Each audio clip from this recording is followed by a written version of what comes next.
on the ground in Ukraine for the first time, that was the day on which I realized I have so much more to learn about the world. You know, if you don't put yourself in these pretty intense situations, learn more about those people, then you don't have stories to tell. What really matters is home, concepts like that, family, time. Extremely tumultuous situations. You're in a bomb shelter. Like, why? From South Bend to Evansville and everywhere in between, this is Get In, the show focused on the Hoosier State and the incredible stories happening here today. I'm Nate Spengel, founder of Get Indiana, and I will be your host for today's conversation. Before we dive into today's episode, a quick shout out to our friends at NCW, the team that's been building one of the fastest growing staffing and recruiting companies in America for over 25 years. They specialize in the skilled trades, but here's the thing, they're also growing their own internal team. If you or someone you know is interested in recruiting, sales, or just making businesses run smoother, you'll want to check them out at teamncw.com. This is just another job pitch. NCW has been voted a top workplace by the Indy Star, landed on the IBJ Fast 25 list, and made the Inc. 5000 list multiple times. I'll tell you, I've got plenty of friends who work there, and they all love it. Go check out teamncw.com. Now let's get into the episode. My guest today is a very special one. I am joined by Robert Sherman, and he is a foreign correspondent for NewsNation, previously worked for Fox News. He graduated cum laude from DePaul University. He was a year older than me, I think, when he went through. Robert knew he was going to be on the news, on TV, I think from the time that he could walk. This guy lives it. He breathes it. He has been doing insane things. We're getting prepped. His book's coming out. Lessons from the Front, a rookie war correspondent in Ukraine and Israel. It chronicles his journey covering conflicts in Ukraine and the Middle East.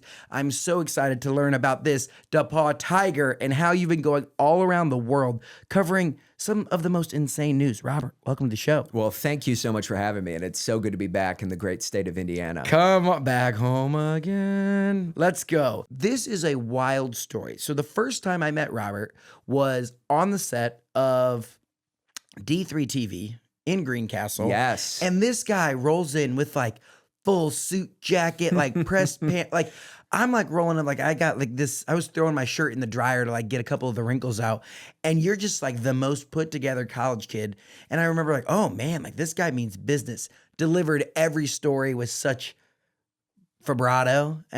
So when did you know that you wanted, when did you know you wanted to be on TV? Yeah, I mean, I knew it from a pretty early age in high school, and I thought it was going to be in sports. I actually remember watching, I think it was like the Indiana versus Iowa football game on TV, and I was just like sitting in my living room and turned the audio off and like started doing the play-by-play of the game. And I'm like, I love this, and I love bringing the imagery, and I love painting the picture and telling people, the wind is blowing 12 miles an hour out of the southwest and the uniforms are black and gold or whatever. So I love doing it. And that's a big part of the reason that I went to DePaul was the opportunity to be involved at the radio station, at the TV station, the opportunity to, like really try and carve a space, especially like with DePaul football, DePaul basketball. And, and ended up doing that for a couple years at DePaul. And then, what was the first game you got to be on the call for DePaul? It was DePaul versus Swanee. It was like my first weekend at DePaul, and everyone's like, are you excited to go to the tailgates and stuff like that? It's like, I'm going to the press box today. That's what I'm excited for. But like, that's crazy. Like you're a freshman in college. Everyone else is going to tailgate, wake up early, get a good buzz on. And you're like, nope, you're so committed to this goal that you're like, I can skip the beers. I'm going up to the press box. Yeah. I mean, it was like never like even like a thought in my mind. It's like, no, like this is like what I know that I want to do. And I know that these are the steps that need to be taken here. How were you learning about those steps? Like, how were you learning what you needed to do to, what was your goal? Like, what was your goal when you stepped foot on campus? I mean, when I was in high school, like almost all of the local anchors I grew up in Cleveland, Ohio, and I would like go into the phone book and like look up like,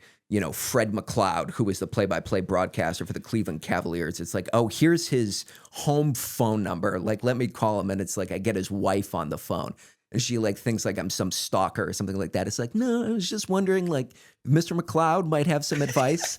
Yes, you did that? Yeah, I would do that all the time. I was like 14, 15. Yeah. And it is actually amazing. Like, and part of it's like being a kid, like people give you a pass.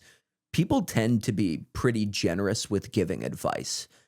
For people who go out and try and hustle, people will give you 30 minutes of their time, 45 minutes of their time. And like sometimes I think that some people will reach out and they won't get this profound wisdom they were looking for. But what they will get is like, if you were to call up one of those anchors and like, hey, I'm going to be in Cleveland, like I'm interviewing for a job, XYZ thing, they're going to remember that kid that they met with and are be willing to make an introduction or open a door or even just like vouch for you. Like, hey, this person really wants, whatever their goal might be. Yeah. I mean, everything moves the ball forward, right? Like Thomas Edison, was asked, it's like, you failed 2,000 times to make a light bulb. And he's like, no, like I found 2,000 ways to not make a light bulb work. I stole that line from like National Treasure. Like I'm not that profound with quotes coming off the top of my head. Just off the dome. But it is true, it moves the ball forward, and figures out what you want to do. So when you showed up on campus as a bright-eyed freshman, what did you know what you wanted to do? I thought I did. I wanted to go into television, and I thought that it was going to be in sports. Like working for ESPN was like, this is the laser sharp focus. And then I spent 2 summers in Kenosha, Wisconsin, doing radio and TV play-by-play for a baseball team there, and I loved it. I had a great time. I just got to the end of it, and it's just like I saw so much baseball, and I just kind of realized like I love baseball and I love sports. But, like I don't like eat, sleep, and drink sports in the way that, like I feel like you need to in order to do justice to the fans who are ride or die loyal to their teams. Yeah. And you can't fake that. You can't. You can't fake that. Like the Kenosha Kingfish. Yes. Like the season ticket holders up there, they're going to know by the end of the second season, like, we got to get a new guy in here. Yeah, his heart's not in it. His heart's not in the Kenosha Kingfish. And so was that where you transitioned out of sports? Yeah, and then I started to keep an open mind, and then I interned at a TV station in Texas for a semester for my Media Fellows internship.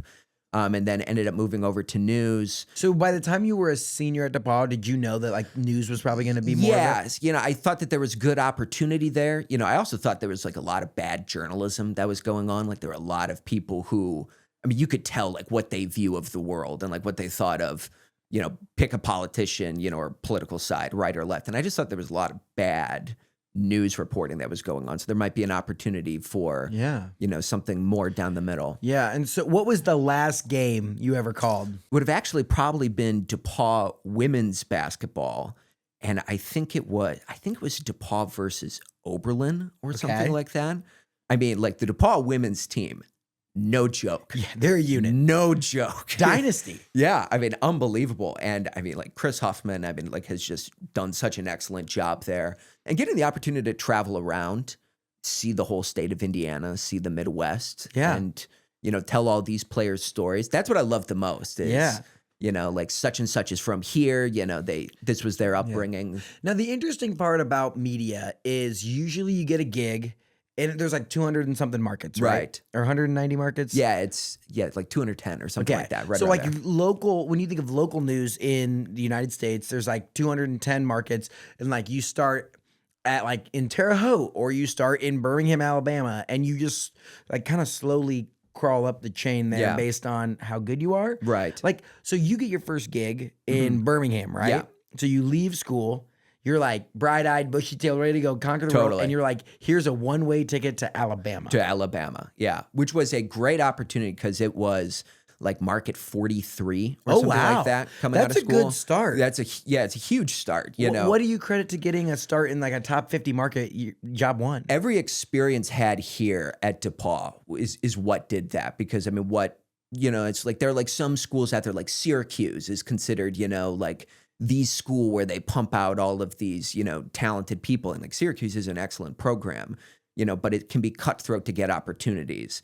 DePaul offered so many opportunities, calling football and basketball, baseball games, working at the radio station, working at the TV station. I'd pretty much like already worked a couple of years, Oh by yeah, that like same token. if you're willing to do it, Yes, that's the other that's piece the too. thing. You talk about like, yes, I had to forego a few Saturday morning tailgates Yeah. to get this opportunity, or maybe Thursday nights. You got out a little bit later after you called the game, Right. But like if you're willing to do that, yeah, or do the 2 a.m. shift at the radio station. Totally. There's no shortage of opportunity to be had. We all start somewhere, you Yeah. know.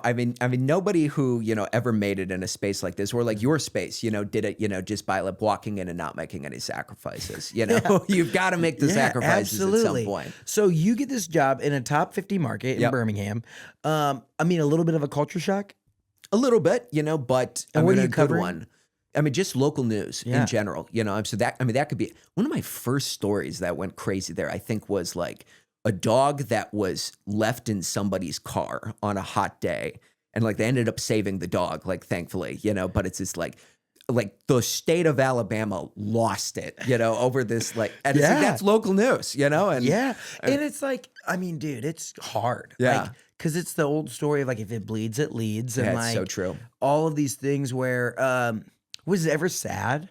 Like Totally. a little like depressing of like, oh man, like we can't do all, like the dog doesn't always get rescued at the end of Right. those stories. Right. I mean, like the most impactful story that I covered in Alabama was this girl named Kelsey Starling, who on the 4th of July got into a boating accident, like went missing, and she ended up dying on this lake one day. But it was a multi-week effort in order to find this girl's body and bring it home so that her family could lay her to rest.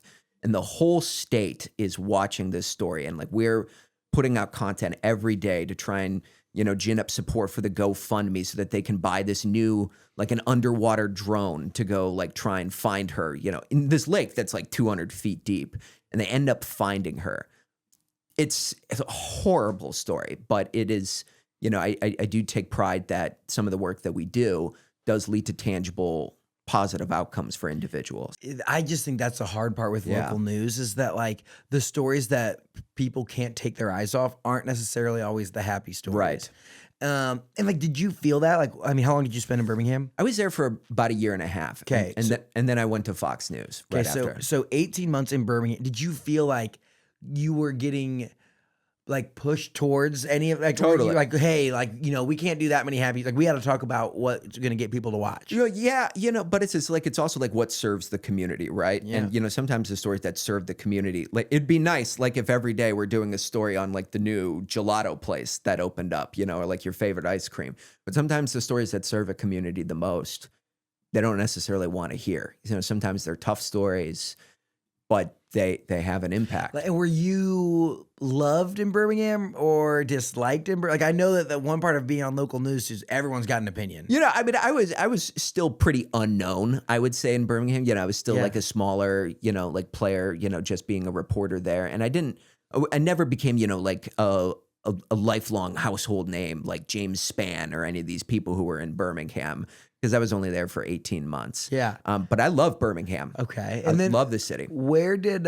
your next opportunity end up taking you? It ended up being at Fox News was the opportunities. I was based out of Florida for them, but I wasn't really there that often. And the whole premise of the job is being boots on the ground at national stories across the country. Okay, so this is like you kind of get out of local news. Yeah, this was like first break. The climb of that ladder would have been to go from a market in the 40s Exactly. to like a 20s. Exactly. Or like a teens. Yeah.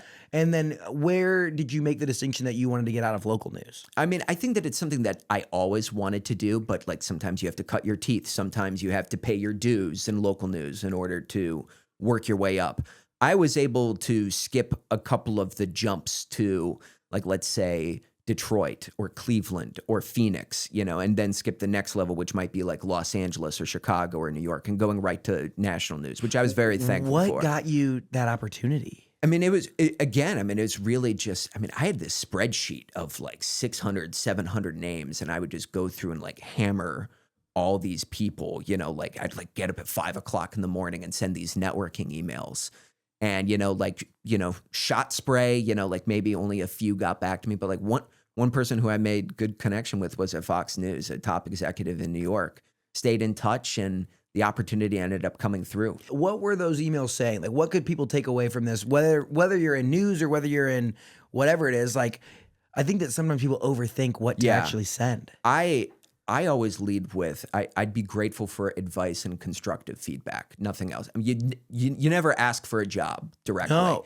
You know? You're cultivating, like, you could have done that, like, the moment you hit boots on the ground and, like, not been looking directly for a job. Too often, I think people need the network when they need a change ASAP. Right. Versus if you, like, cultivate it. It's like the giving tree. Yes. You know, like, don't be the little boy that just takes all the apples out of his tree and gets left with a stump. It's like you're constantly watering and growing this network. You have to. And ask, and, like, the other piece is, you have to say, like, even if they say, like, the meanest thing, like, no, but, like, yeah, I just don't think, like, this is that good. Right. You have to say, thank you. Yeah. I'll get better. Like, Yeah. I will take this into feedback and I'll get better. And the next time we talk, I'm gonna change your mind. 100%. And you have to have thick skin. Yeah. I mean, it's like, especially in the space that you're operating in right now, you know, I mean, there can be some mean people on the Oh internet. my gosh. And then it's like, it's never been easier to be a faceless mean person on the internet. Totally. You know, like, oh yeah, kitty lover 6245. Like, Right. thanks for telling me that I'm the worst thing that's ever happened to Indiana. Yes. Appreciate you. Yes. So you get this opportunity to go, this is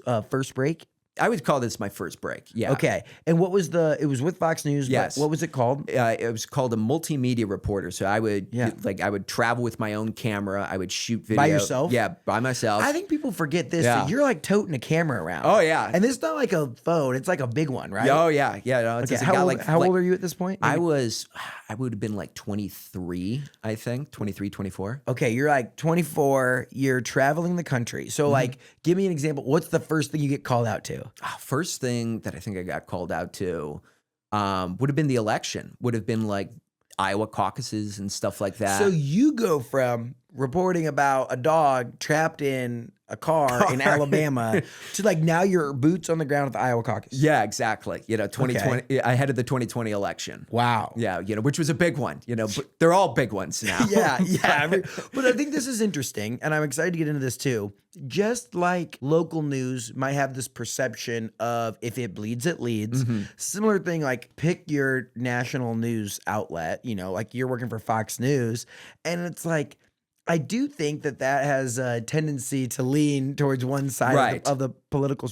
And like, were you getting feedback that way too? Of like, hey, it's almost like being partisan or being in the middle or being like non-biased. Right. Was there like a feel that way? I was never pushed in any direction personally, but like there always, you know, was this, you know, sentiment there. It's just like, you know, what is a story on one network is not a story on another. Like, for example, you know, it's just like one of the first stories that I did at Fox News was about like the Second Amendment and, you know, like certain cities, you know, that were putting Second Amendment restrictions in place.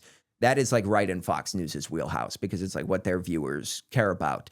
Another subject matter might not, you know, be a story. Which is interesting. Yeah. Especially, I feel like this has been like a constant, like you're hearing about this in the background for the last decade. Right. Of like, oh, this news organization is really far this way and that way. And like, and at the end of the day, like no one was getting like something, I don't know, of like who's reporting the facts. Right, exactly. And so how long were you with Fox? I was there for 2 years, and you know, I don't have an ill thing to say about Fox. I mean, it was a great opportunity for me, you know, to really launch. I mean, where you're going from the Iowa caucus, what were the other places? Like, I feel like I see you started to get some real crazy opportunities. Yeah, I mean, it was like 6 hurricanes over those 2 years. It was wildfires in California, went up for like the Derek Chauvin you know, protests that were taking place, and like when those protests turned to riots in Minneapolis. So it was up at those. U.S.-Mexico border was there a good amount. I mean, it was like every week was like a new time zone. I think I remember seeing, like, I saw some like wild shot because around this time you started posting on social media, right? Like at first I don't remember anything from Alabama, but I remember you at the border, like right next to the wall where the wall stops, right? And it was just like, what? Yeah. Like it was like literally, where is Robert Sherman? Yeah, like you were all over the place. How does it feel when there's a hurricane and you, like, everyone else is getting sent away and it's you with your camera, like you just go into the middle of it, like solo? Yeah, I mean, we would, for something like a hurricane, like you would have a team that would go with you because safety was always first. Yeah. But it is a weird feeling, you know, when everyone is on the highway getting out of town and you're the only car that is going into town, you know, and I've seen that play out a few times, like the Middle East, Ukraine, you know, where it's like, wow. I mean, Maybe we should rethink this. Yeah, like, I mean, is there a moment where you're like driving in where a hurricane, which hurricane, like what's the most memorable hurricane that you covered? Laura was a Category 4. And I was in Lake Charles, Louisiana for that So one. you're in Louisiana, Hurricane Laura is coming, and like everyone else is leaving and you're going in. Yeah. Like, do you ever like sit there and be like, what were the decisions that, like, I said I wanted to be on ESPN and now I'm like going into the eye of a hurricane? Yeah, I mean, it's like it is one of those things where it's like, I can't believe that I'm in this situation right now. And that cuts both ways. Like some days it's like, I can't believe I'm, here in Lake Charles, Louisiana, as, the wrath of God is about to rain down on the Gulf Coast. Other days it's like, I'm, in a canoe with Dog the Bounty Hunter looking for Brian Laundrie in South Florida. Wait, is that a true story? That is, yeah. Dude, that's pretty crazy. There's like, we might need to unpack that one next. yeah, there's like some there's like videos of like me and Dog the Bounty Hunter on like these islands off the coast of Tampa, like looking for Brian Laundrie. It's crazy. That's why, yeah. So like what happens? You give your last, how often are they tapping into you? Like you're in, what was that? In Louisiana, you're there in Louisiana. Yeah. Every 10, 30 minutes. Like how long? And then they're coming live to you there. Yeah, we were feeding all the Fox affiliates, so that would be like Atlanta, Minneapolis, like all of the like owned and operated Fox TV stations. So that would be like every 30 minutes, every 20 minutes or so. And then like at some point, are they like, hey, we can't be out here anymore? Like, yeah, there is a point, yeah, when we're like, hey, happens. this is the last thing. And then like, what do you do? You just go like seek shelter? Yeah, it's like the nice thing is that, like a lot of those hotels down there are built with the intention of withstanding hurricanes. Like it's not their first rodeo, so it's like you're like hanging out in this hotel room. It's like, hope this works out this go around. So like, that's the crazy part where like you're there covering it. And at some point, who makes the call? Like who's the one who finally Usually says, the call is made by us because it's like, okay, like we have to make the choices with the knowledge that we have based upon, like how dangerous this situation can be. So it's usually our authority on that. dude. So you make the call where you're like, okay, this is going to be our last hit. Yeah. And then you go back to the hotel. Go and back you to just, the like, hunker hotel down. and just hunker down. And then, maybe you get a little opportunistic when the eye of the storm is over you and it's calm very briefly. Like you run out and you see like, okay, like what's the first thing that we see? And then then you go back in, when it gets bad again. Dude, that's crazy. Yeah. Like, was there ever a moment in any of those? You covered 6? Yeah, I think it was like 6 or 7, all in all. Okay. Yeah. Was there ever a moment where you were like, I don't want to be here anymore. Like I want to go home. I want to go back to wherever I need to be is not here right now. Yeah, I mean, I never like actually felt like that in danger because I've just done it enough that it's like you kind of know what you need to do. Now, some people have not had that experience and some people have put themselves in dangerous positions. It's always the hardest seeing the aftermath because that's when the human stories become, point and center. And like you just see these towns that are just ravaged, like Lake Charles, and that was a city that got hit. I think it was like twice in 6 weeks. That by 2 different hurricanes. It was like Laura and Delta was, I think, the other one. So, it just pounded again and again. It's hard to see those communities where it's like people have done everything right. They started a business, they made the sacrifices, and weather is what took their business out. Yeah. That's always a hard one for me to get through. And so for 2 years, you end up traveling the country and, covering whether it's wildfires to hurricanes and then Politics, anything. was there like some of the more memorable stories? Like, is there a moment where you just like looked around like, how did I get so fortunate? Like, this is the crazy opportunity. Yeah, the Dog the Bounty Hunter thing was definitely one of those, like, I cannot believe that I'm in this situation. So take me through the whole, how this ends up coming, where you and Dog the Bounty Hunter are in a canoe. Well, so it was a huge story, the Gabby Petito story down in South Florida, where, this girl and her boyfriend, go out west, she doesn't come back, and it's like, what happened to this girl, Gabby Petito? And then Brian Laundrie, her boyfriend, disappears into the woods. And so like, we're like down there, like in the woods, like where all this happened. Like in the swamp? Yeah, like in the swamp, like gators. Like you see gator, like. Oh yeah. It's... Dude, that's Florida for you. Do you have a team with you on this one? We do. We do have a team. Then all of a sudden, I get we're like camping out front of like Brian Laundrie's parents' house. And You're camping? Yeah. Like in a tent? yeah, we like rented somebody's front yard, and it's just like there's like a tent there. Like we're watching the house 24/7. Someone has to be watching the house 24/7.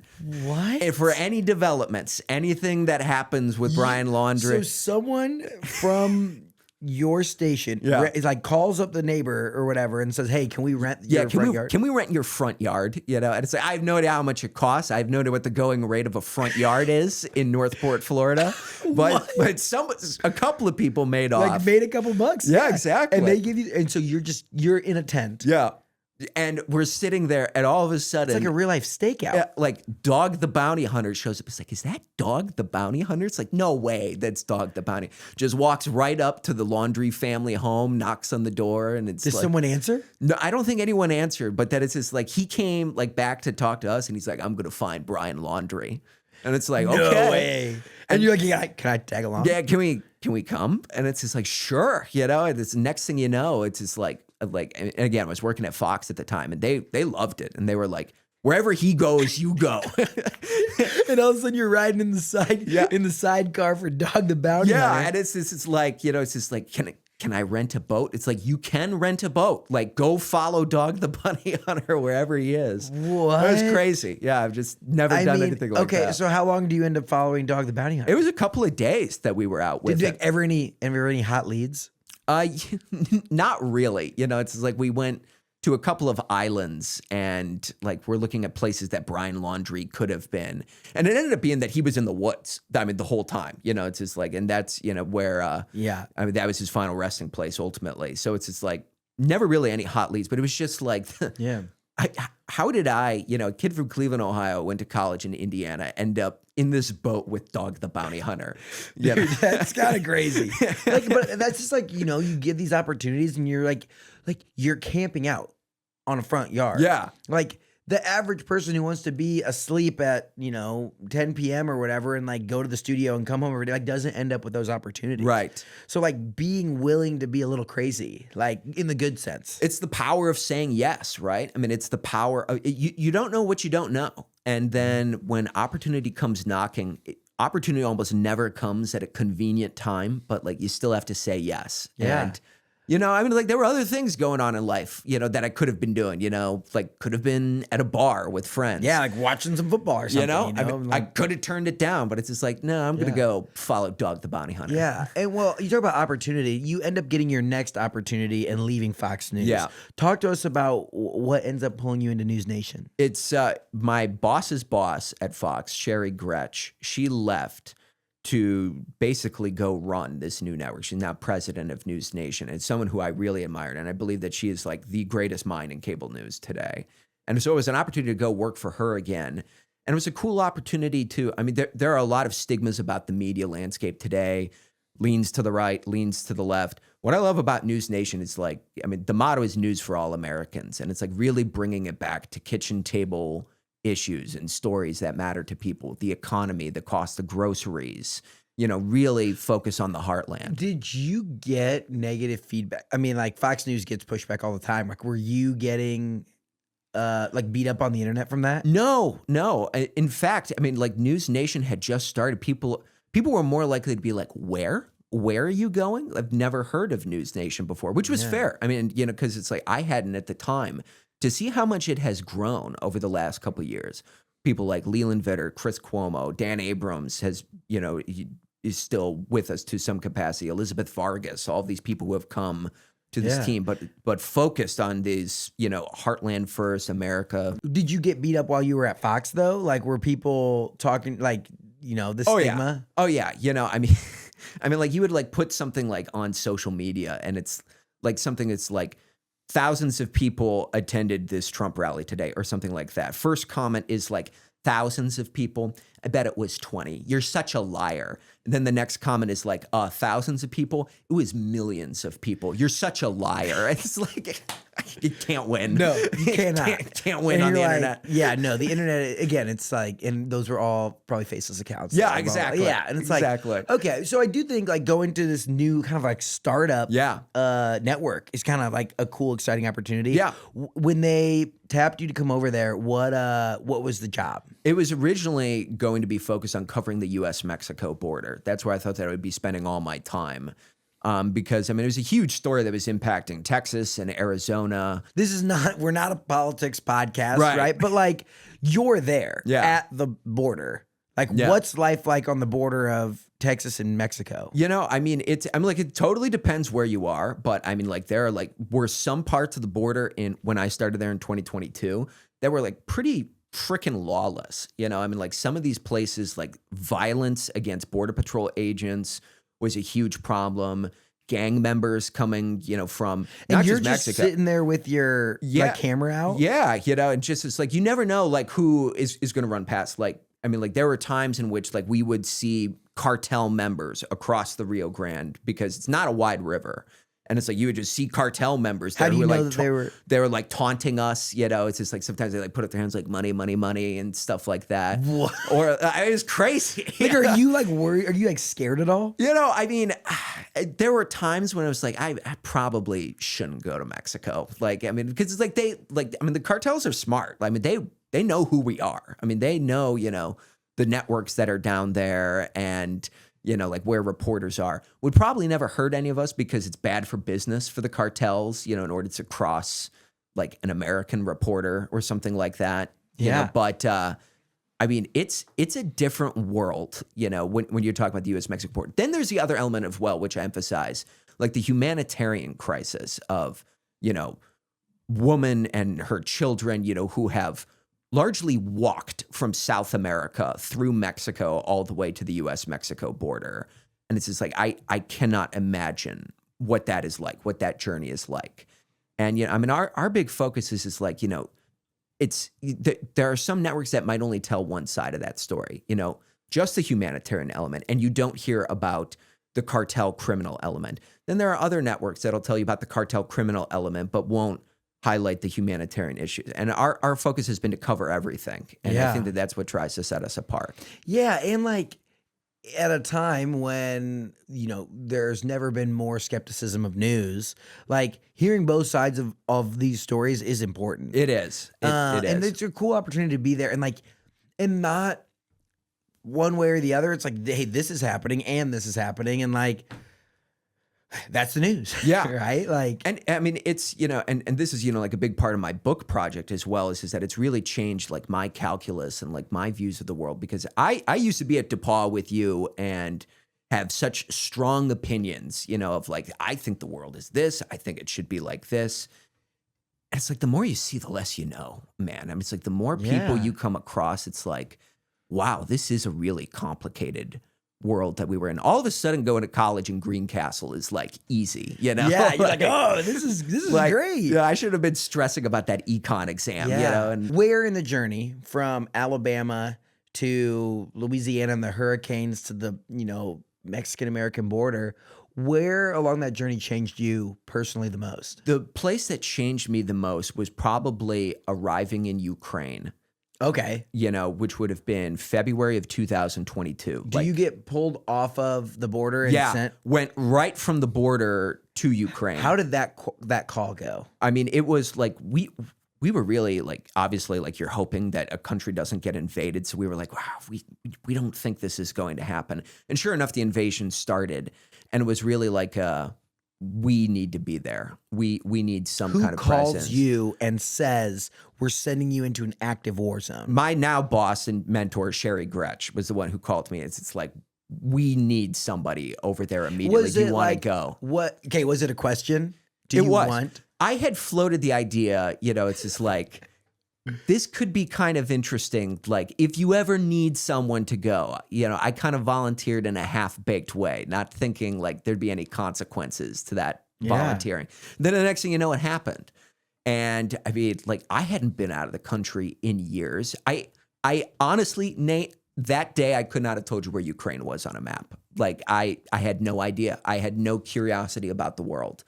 And then you have to learn really quickly. But being on the ground in Ukraine for the first time, that was the day on which I realized I have so much more to learn about the world.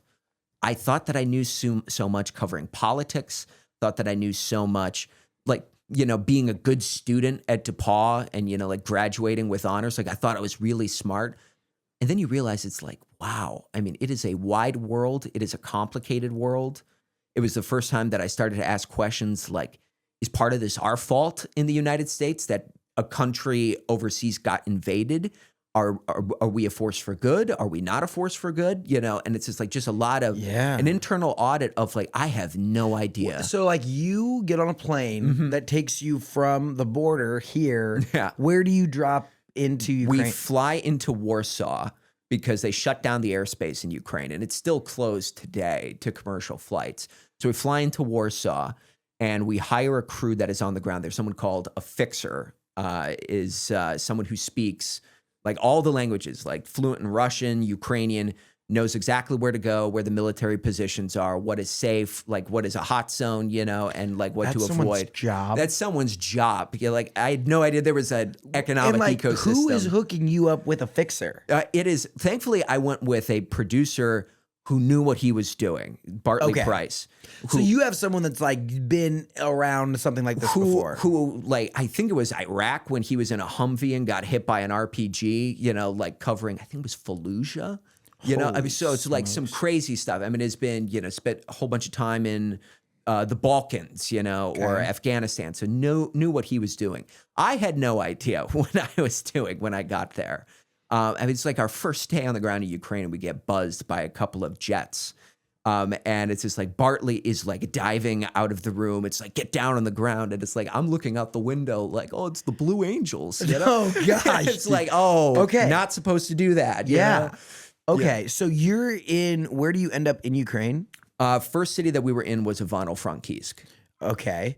And like, what are you doing? Like, where do you go? What do you do? What's the day in the life look like? I mean, it was crazy because it was like during the day, it looked like it could have been any European city. It's like the cafes are still open. The bakeries are still open. They're still making cakes. They're still brewing espresso. And then all of a sudden the air raid sirens go off and it's like everything changes. I mean, this is the first couple of days after the invasion. People, head underground and, take shelter because at that time, Russia was bombing pretty much every corner of Ukraine. Every airport, big or small, they were hitting because the battle lines weren't drawn. Kyiv was surrounded at that time. So it was intense. What's it feel like when you're in a town, in a city, and it goes under attack? Like, what's going through your mind? Again, like, what are you doing here? Yeah. I mean, like the first time that you hear those air raid sirens go off, you're like, what do we do? And so it's like, okay, like you go run for shelter. So it's just like we try and go find shelter. The shelter is full. There's too many Ukrainians here. So now we've got to like improvise. And it's like it's a constant game of problem solving. And you have no idea how much time you have until missile impacts or jets buzz overhead or whatnot. And like, what are you, when you're getting on camera, how often are you on camera and like, what are you telling? When that happens, it's kind of like, we're just kind of like running for it. Yeah. At that point, Okay. It's like, okay, when we get to a safe place, like we can go back on TV. But like right now, like we need to run. So like and I think that some people don't realize you're in legitimate danger. Yeah. Especially in the early days of the war. Yeah. In the early days of the war, all bets are off. Where was the moment that like, was it the first air raid siren and you're like, oh, this is real? Yeah. I mean, like the first time that I was like actually like really nervous, we were sitting in a cafe in Ivano-Frankivsk. We don't have our translator with us. I think he was out with his dad. And all of a sudden, like these 8 guys dressed in all black walk in and like they make eye contact with us immediately and surround Bartley and my table in this cafe. We can't speak Ukrainian. They can't speak English. But are they talking? They're saying something in Ukrainian. Then one of them reaches inside for a gun, like inside of his jacket. And we're like, what is going on? And they're making us put our phones in the middle of the table and our laptops in the middle of the table. And they yank us out of this cafe. And I'm like, what is happening? we're waiting like an hour or so for like someone to be a translator to show up. And finally, I call him Jack in my book. He's got like the mannerisms of a Bond villain. And he's like, you are suspected of the crime of espionage against the state of Ukraine. And we will investigate this. It's like, what? You know, it's so someone has called us in thinking we're not Ukrainians, we're foreigners, like thinking that we're spies or something like that. No way. So it's like they're like investigating, and so we have to give them all of our documents. It's like, what's your purpose in Ukraine? It's like, we're American journalists who are here. And he's like, what a convenience. We arrested 6 Russian spies with American press credentials this morning in Ivano-Frankivsk. It's like, that's it. We're toast. We're so toast. What? And it's just like they're going through like all of our documents and stuff, you know, and it's just like finally, like after like this, like being detained in the freezing cold of Ukraine is over, you know, like they determine that we're not spies. And we're like, what exactly like led you to believe that we were spies? And what would have happened if they would have got that wrong? Yeah, exactly. You know, because it's kind of like guilty until proven innocent at that time. Yeah. But when like they're in a war, like, you know, like they're getting their homeland. Oh yeah. Totally jacked up. Oh like, yeah. Dude, that's tough. You know, I mean, you would drive through the country and you would get stopped at these checkpoints in which they're looking for Russian spies and saboteurs. And they're not run by the military. They're run by like Joe Schmo in his local town, like is running these checkpoints. That's where tensions can really flare because, I mean, it really is guilty until proven innocent. And like, if you screw that up at a checkpoint, like, I mean, that might be your countrymen who die, you know, if you like let a Russian spy get away or something like that. So, I mean, that was the first time that I've ever been involved in something which like the stakes are so high. People believe that they are fighting for their existence. Yeah. And do you like get out of there? Like, are you more fired up to tell these stories? Or are you like, what the hell am I doing here? No, I would say that I was more fired up because like now all of a sudden my curiosity for the world was like humming in a way that it's never cranked before. Okay. So what was your expectation going in and how did that perception change how long did you spend in Ukraine? I was originally there for like 2 months, and then I just got back actually a couple of weeks ago. So, I mean, all in all, I've probably spent like 5 months in Ukraine or so. Okay. The rest of it has mostly been in the Middle East. What do you know much about like the history behind that conflict? Oh, it's like Going in, you don't know anything. Like nothing, you know, about it. You know, I know the American perspective of like, you know, Russia's perceived as being this boogeyman, you know, it's like, it's the West versus the East, you know, it's like the Cold War renewed, you know, and like I had like this, like the world is black and white. It is a good and evil kind of world. I'm going into this war saying like, okay, like the United States, you know, we are the West, we are the force for good. We are aligned with the Ukrainians, you know, and it's a black or white kind of world.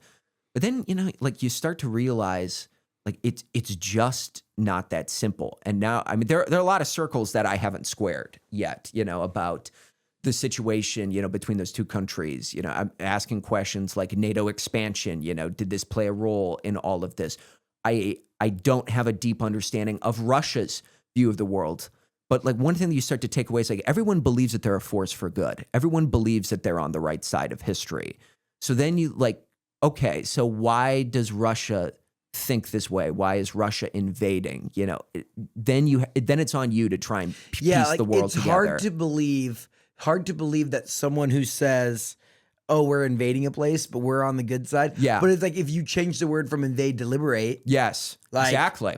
Oh, we are doing something good. Exactly. Like that's kind of interesting. Like I mean, like give you an example, you know, so when Russia, like in the first couple of days of the war, Putin was talking about like, we need to liberate these ethnic Russians who are in the Donbass, who are in Crimea was annexed by Russia in 2014, you know, but that was part of it as well.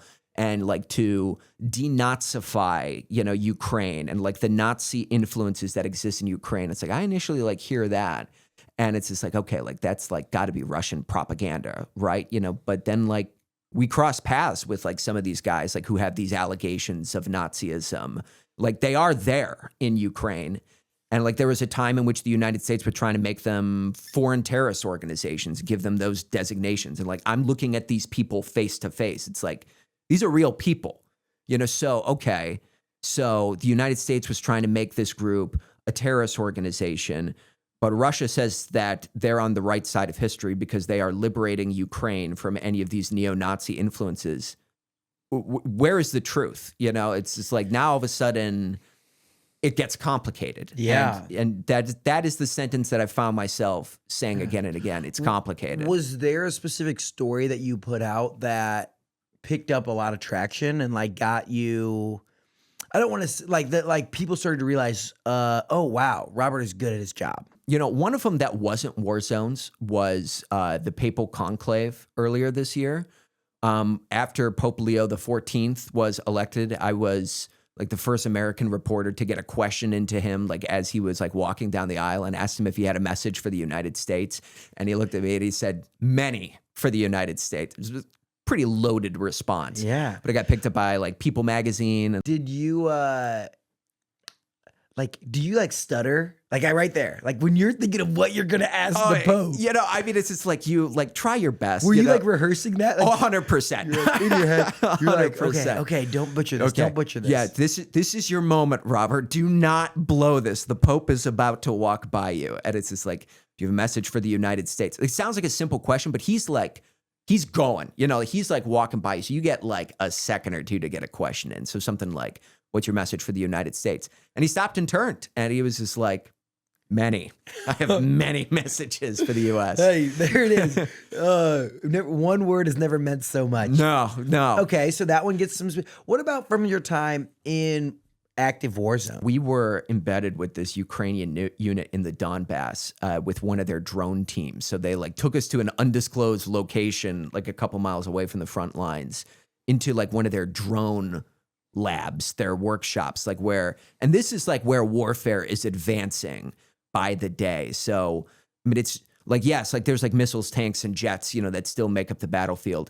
But right now, the weapon of choice are these drones, like what a hobbyist might pick up at Walmart, for like $100 or $200, rigged with explosives and then flying them at people.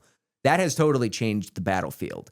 So like, we're like looking at this technology as they're redeveloping it. So it's like you put a drone in the air and like it gets jammed by Russia. Okay, you need a way to not jam it. All right, so let's hardline this drone with like fiber optic cabling that goes 25 miles or so. And then we fly that, and now it's just like they're putting like Starlinks on these things. So it's like we're watching as like all of this is happening. It was pretty unparalleled access, like to see like how the fight is really happening, how it's happening and how it's advancing so quickly. Where do you end up transitioning from Ukraine? Mm-hmm. And then you become basically a full-on war correspondent. Yeah. Right? Like, which was not the initial job you signed up for. No, I was on vacation with my parents in London at the Tower of London doing the Beefeater tour when October 7th happened in 2023.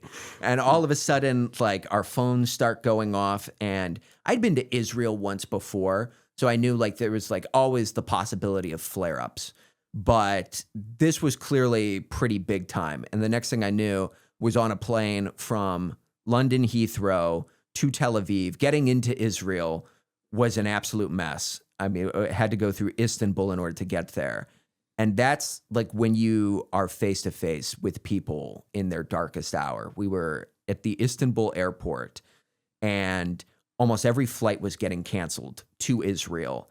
So there's like thousands of people in the corner of this terminal, but there's only like one plane and there's like 100 seats, and they are giving them out first come, first serve, to like whoever's passport they get first. And you have all these people who are begging to get on this plane. Well, and they all want to go there? They all want to go back because their hometowns have been attacked. They don't know where their loved ones are because they've been taken hostage. Like there is all of this uncertainty. And you have people who are just sobbing in the Istanbul airport, like with photos of their loved ones. Like, I haven't heard from Yael since Friday, and I have no idea where she is. I think she's been taken hostage or something like that. And that was when the meaning and the promise of home like really came close to me. That was the first time that I ever considered just how important home is, because I saw all of these people who lost their homes, didn't know if they would have a home to return to, would do anything. I remember looking at this woman who was sitting in a wheelchair and like she was like trying to like rock out of the wheelchair just so that she could get her passport into this guy's hand so that she might be able to go home. Like, I mean, she could have flipped her wheelchair over, like the pain and humiliation she was willing to suffer in order to have a shot at going home.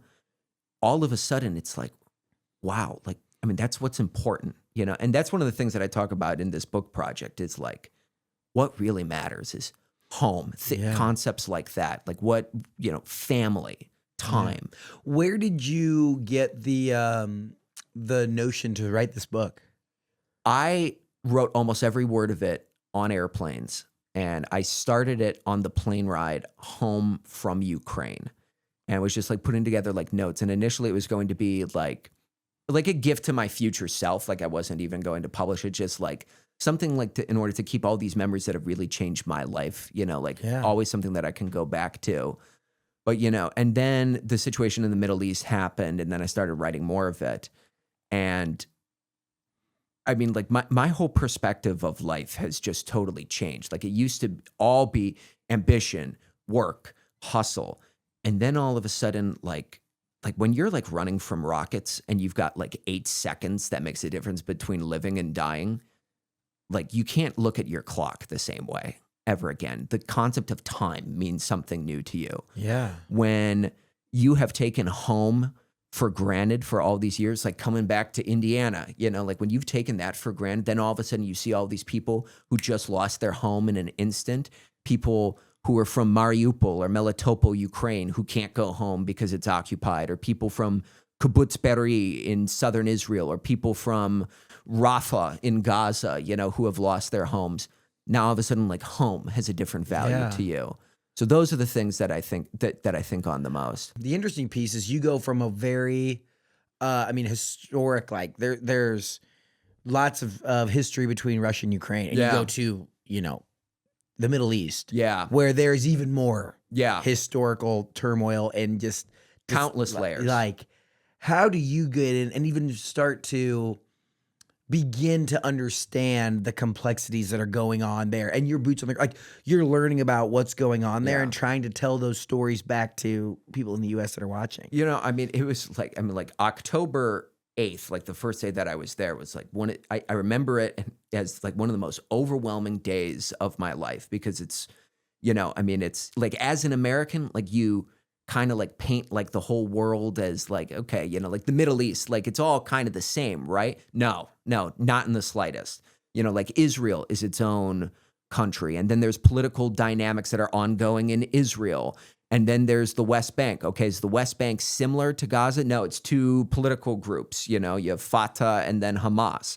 Okay, you know, and then you look around the region as well. Like then you have the Houthis in Yemen. Like just like have to be obsessive. I mean, it is like I've never crammed harder for an exam in my life. Than this. And how are the people who are there treating you? First day there, it was like the first time that we were bombed in Israel. And so we were staying in a hotel, and like the shelter in the hotel was a stairwell. And, you know, it's like we hear the explosions going off in the sky above, and there's probably like 15 people who are inside of this bomb shelter. And one guy starts yelling at me in Hebrew, and it's like, I have no idea what he's saying. And he's like, why did you come here? You American journalists, like you don't like us. You love the Palestinians. You don't love the Israelis. You know, you hate all of us. It's like, I'm sorry. You know, it's just like, I'm trying to understand this as much as possible. And like a woman is in that shelter with me, and like she just says, tell the truth. And it's like, I don't even know what the truth is. I don't even know where to begin unpacking thousands of years of history. So I just made a promise to myself that it's like, I'm only going to tell people what I know for sure. I'm only going to show people what I see, and just be honest about what I don't know, you know? And that is kind of the mindset that I've tried to take into this, just this humility of the world is an extremely complex place. I am not an expert. I've seen a lot over the last couple of years. I will never feel confident being an expert in anything on this subject matter, because it is so complex. It's so dynamic. And I mean, that is what has really made me do an internal audit of everything. Like what else don't I know about the world? And like, who are you with on this one? Do you have a team, or is it like? It's like one person is with me, and then we would hire crews when we would go out and about. But there was like one other guy from NewsNation, Will Budkins, who like I've pretty much like lived with the last 2.5 years or so. Like, I mean, we've been all over the world together now. Why put yourself in these extremely tumultuous situations, extremely dangerous? You're in a bomb shelter. Like, why? Because I don't understand the world. And I am trying so hard and so desperately to make sense of the world. Like that kid who got on that plane to Ukraine in 2022, who thought he was so smart and was so sure of himself and thought he had the world figured out, is gone. And it is now, the person who I am today is I am just so curious about the world, and I want to understand why the world is this way. And I also believe that the work being done is very important because, I mean, especially in the immediate aftermath of October 7th, you had two groups of people, the Israelis and the Palestinians, who fundamentally believed that they were on the verge of extermination as a people. Like, that's how high the stakes are with some of these stories. So, I mean, I just believe that it needs to be done with fastidious care. I mean, it is like my life purpose now in order to try and tell the stories of people who are involved in all of this. And I am, that arrogance, that hubris that I had a couple of years ago has been squashed. And it's now just a humble kid from Ohio who was educated in Indiana who's trying to make sense of the world. I mean, I can't imagine. Yeah, you're there getting yelled at in Hebrew and in languages you don't understand for problems you'll never comprehend. Right. And then you go on TV, you go on the screen, you go wherever, and you're like trying to make us back here in the States understand what's going on. Right. What can people expect from this book? What kind of stories are you telling throughout it? I believe that this is the most relatable book on the subject matters of Ukraine and Israel and the Middle East in general that people are going to pick up this year, because it is not written by an ex-military guy. It is not written by a geopolitical expert. It is written by a then 25-year-old kid from Cleveland, Ohio, who is just trying to make sense of the world. It's self-deprecating. I mean, I make fun of myself, but the subject matter is serious as well. Like the stories of like the everyday Ukrainians and Israelis and Palestinians who we cross paths with, those are all real. But I also, I look at the tension and the divides that are taking place in our political ecosystem today. And, people, are more than welcome to, have their own takeaways and view the world however they want. I believe the first step towards bridging these divides is through humility and recognizing what we don't know. Because my whole takeaway from seeing all this craziness over the last 3 years is, I mean, maybe I don't even know that much about the United States. Maybe I don't know that much about my neighbors. I mean, who am I to say, how someone should be living if I've never sat at their kitchen tables before or don't know what's going on in their life? So I hope that that's a big takeaway. Isn't it? It's interesting that the best storytellers also happen to be the most curious, like, question askers. Yeah. Like, think about the stories that you get to tell and the news you get to share comes from being able to, like, get conversations started and learn about, it doesn't, if you don't end up in the boat with Dog the Bounty Hunter, like, you don't have a story to tell there. If you don't put yourself in these pretty intense situations, and then figure out how to like learn more about those people and take this innate curiosity, like then you don't have stories to tell. Totally. And, I mean, now I see it everywhere, like now, like I can't quell the curiosity anymore. I mean, whether that's, things going on in the United States or in other travels. Like I give you an example, like for anyone who wants to do traveling in the coming year, like I had no idea that as an American, I assumed that World War II was over, but there are so many unhealed wounds and tensions from World War II that exist in Europe to this day that I had no idea about. Go to Hungary, go to the Czech Republic and see that. And it's just like things I didn't know. Like what do you mean? How did that present itself to you? So it's like I always try, and now I viewed travel in my personal time as part of my education. Trying to see new places. One of the places I wanted to go was Hungary, and it's like you learn about like 1945 and the Holocaust that had taken place there. But it's like you also see like how how World War II ended, and like some of their land, was given away after World War II because they were aligned with the Germans. Who did that land go to? The Soviet Union. Where is that land today? Ukraine. All of a sudden, the Hungarians don't feel so bad for the Ukrainians and believe there's like some unresolved tensions there. So that's a microcosm of like, whoa. I mean, like, and it kind of goes back to one of your statements of like everyone thinks they're on the right side of history. 100%. And I think that it's like if you take that away, it doesn't matter what someone is doing. If they're screaming at someone in a Walmart over their political views or whatever, or like they're saying something on Facebook, that like you don't like. Just remember, like everyone is coming in their heart from a place of they believe they are on the right side of history. They believe they're doing good. With the information that they have. Yes. And how they felt about whatever the thing might be. That's what makes the storytelling so powerful. Yes. Now, people can be misguided. People can, mean well, but say the wrong thing or do the wrong thing. But 90% of people, not just Americans, but Ukrainians, but Israelis, Palestinians, British, French, Kiwis, Aussies, like they all believe like they're doing good. They're good people. And the things that they're saying, the things that they believe, they have goodness at the forefront of that. What do you think the biggest misconception about whether it be Ukraine or be the Middle East or any of these places you've traveled, what do you believe the biggest misconception is from the American perspective? I just think that like the black and whiteness of the world does not exist.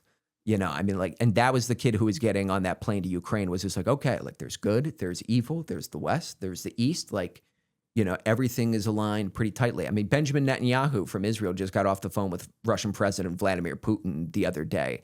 Like there are dynamics that exist between Israel and Russia. There are dynamics that exist between Israel and the United States. None of this is simple. And I promise you, like if you've come up with a simple solution to thousands of years of tension, I guarantee you someone's already thought of it before, I'm like, my whole thing is like, just be curious and ask questions and seek to understand before being understood, no matter what conclusion you come up to. Because it is a wide world and it is a complicated world. When your time in front of the camera is over, let's say 50 years, however long from now, what do you hope people think about the work that you've done? I hope that people will always say, Robert was fair, Robert was honest, and Robert really cared about the people at the heart of those stories. That is what I'm hoping people will be able to take away from my career. And every day is a work in process to that point. And I hope that it does make a difference. And I hope that people come away with some degree of understanding of the world, that I'm able to help guide people, as they search for answers. Because if you're, thinking that you're paddling in the river of uncertainty or something like that, brother, I'm in that canoe with you, It's you, me, and Dog the Bounty Hunter. Let's go. Man, this has been an awesome conversation. I think that it really shows just an arc from local news, which I think gets a tough perception of, if it bleeds, it leads, like you only tell bad news. And then you get to polarizing where one way or the other. Fox News is, seen as one way, and then other news stations are seen the other way. And then you go to NewsNation and you end up like in the middle of real peril. Yeah. And like how you've profoundly changed over the last 3 years and like your commitment to just chasing curiosity, I think is so impactful. And I think that what is that quote from Ted Lasso? It's like Ted Lasso quotes someone else like, be curious, not judgmental. And it's like, so true. Walter Whitman. Yeah. I believe Walt Whitman. I think that was who Ted Lasso quotes in his show. So it's like Wayne Gretzky, Michael Scott. Yes. But like, be curious, not judgmental, you know, and like wonder about these individuals who are on the other side of that story and like what would get them so, fired up about their side of things, and I think that the work that you're doing is very, very impactful, man. So, and I think it comes back to, the power of the word yes, because none of this would have happened if, that phone call, had come and it's like, do you have interest in going to Ukraine? And I had said no, I I'm a better person and, a more humble person because I said yes to that phone call. Yeah. And it is amazing what happens. Like when opportunity presents itself sometimes in a way that you didn't expect, you say yes. We talk about that of singular conversations that have changed your life. Yeah.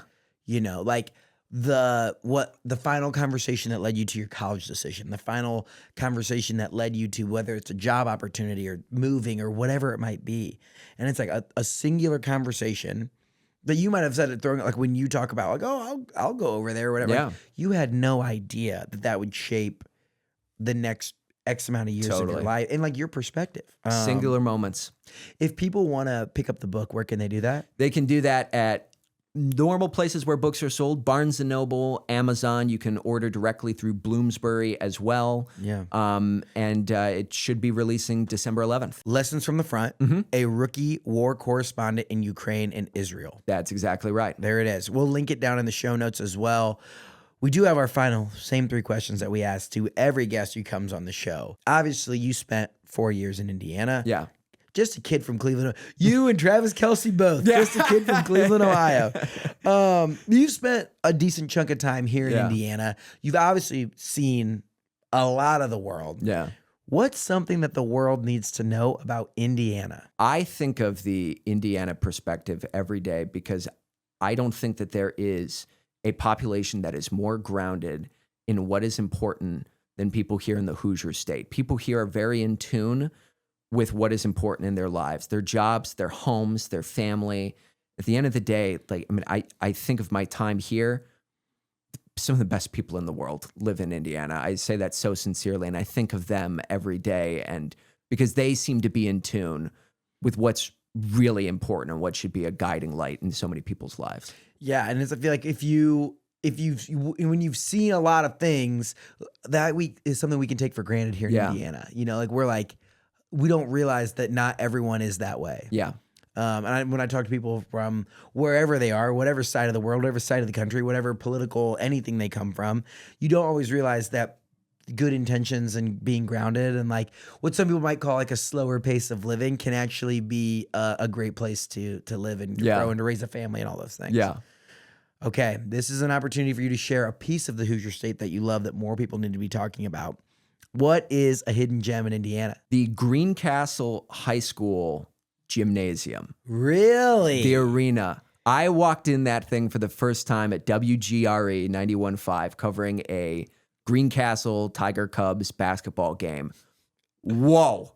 That is an arena. It's awesome. It's like a dome type. Yeah. It's good size. Yeah. I think the stories is that they may have hosted the state tournament there, or at least like one of the major levels of the state tournament there. I was not expecting that. Well, if you look, so back when Indiana was one class basketball, the sectional and the regional used to be these just mass, and you would have thousands of people show up to an area because it's like, it wasn't based on size, it was based on proximity. So you would imagine South Putnam, North Putnam, Cloverdale, all coming to take down the Kings. Yeah. All coming to take down Greencastle.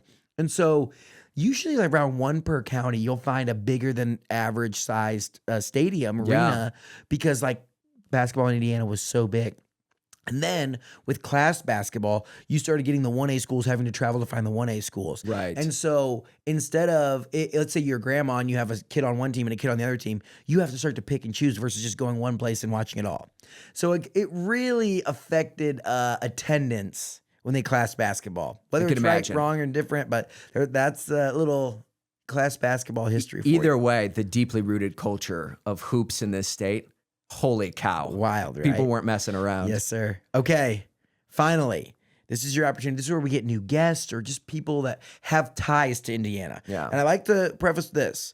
Like, whether or not you might be born a Buckeye and now a citizen of the world, like you spent time in the Hoosier State. You have ties to the Hoosier State. Who's a Hoosier we need to keep on our radar? Someone who's doing big things. You know him. I know him. He's my good friend, Peter Chiaravalo, who's now in Miami. I tell you, I think that he is every day. I've never met someone with such an in-tune business mind, the way that he is advancing and developing with Brock Buckles. But I mean, he is going to be such a huge player, and you're going to be seeing his name so far and wide. So that is someone who I really think it's going to be heavily invested here. Yeah. And he is an avid proponent of Indiana, of the Hoosier State. 100%. Yeah. That's a great one, Peter. It's I know he's gonna watch this one too. Yeah. Yes, so he will. Shout out to Peter. Shout out to Brock. BC Brokerage. Those guys are killing it. Amazing. Robert, I appreciate you coming on.